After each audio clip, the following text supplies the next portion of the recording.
with a press conference held by presidential candidate of the Labour Party, Peter Obi, who on Monday, November 6th, which continues to generate a debate online. Well, Peter Obi, during the question and answer session of the press conference, was asked to make a comment about Labour Party lawmakers receiving sports utility vehicles valued at 160 million naira each. Peter Obi, in response, said the SUVs were not personal cars for the lawmakers, but were procured for official use, generating several reactions. Let me start with the issue of Labour Party members in the House. I've actually discussed this issue with them. Surprisingly, I can tell you, I heard that these vehicles are official cars.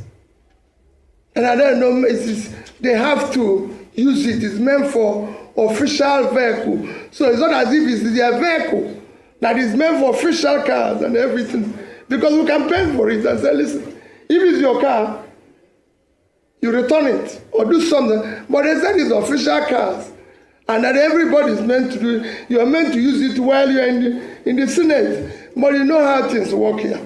It's not going to be like that. But so what I say people is that it won't be if Labour, if we were in office, nobody would have contemplated such. And that's where we want to go from. Because it is not enough to do the wrong thing and then start correcting it, but it shouldn't even be.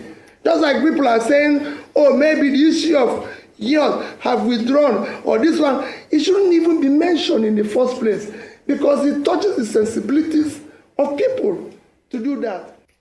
All right, well, Rufai, I felt like it was important to put a little bit of context to this video that was trending.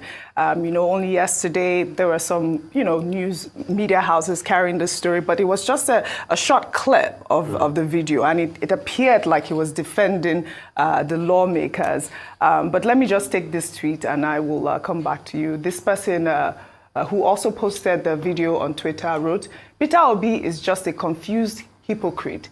He was condemning the purchase of vehicles by NASS. I almost aligned with him on that. Suddenly, a question was thrown at him about LP senators who accepted same. And guess what? Peter Obi was defending why they had to accept the vehicles. It's for official work and not personal." Back in October, Rufai, the Labour Party had condemned this purchase or procurement of SUVs. If you recall, Julius Abure had, cautioned the LP lawmakers and told them to actually reject these SUVs in line with the ideology of the Labour Party. Supporters of the Labour Party have come out to say, well, Peter Obi, if you can look at this one tweet, is not against the official use of cars, but against the actual money. What's your take on that? Pure and simple. And let's say the way it is. I expected Mr. Peter Obi to condemn lawmakers, just like Abure said, and said, reject it. Pure and simple, but he didn't. He said he talked to them about it. They said it's for official use. Heck yeah, we know it's for official use, not for personal use. It's an official vehicle. But let's now extend the conversation about official use. We all know that when you say it's official use, after a certain time, amortization happens. The value goes down, and they resell it for cheap to this individual. So that's why when we ask, where are the cars these lawmakers used 4 years ago? It's nowhere to be found today.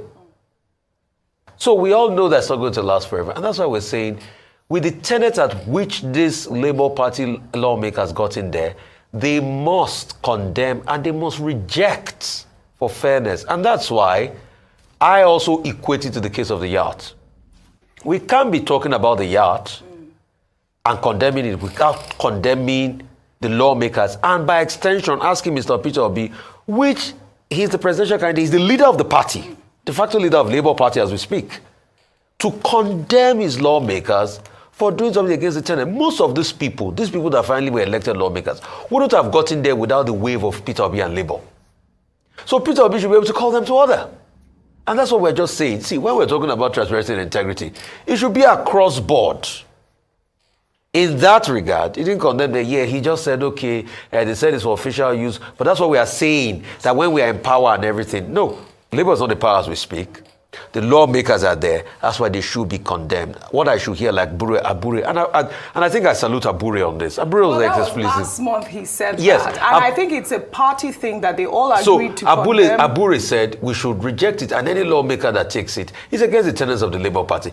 Most of the people that are lawmakers, they were from other political parties. They got in there because of the, if not for Labour Party, most of them they knew they would not be elected. They were rejects from other political parties that found the wave of Labour and used it.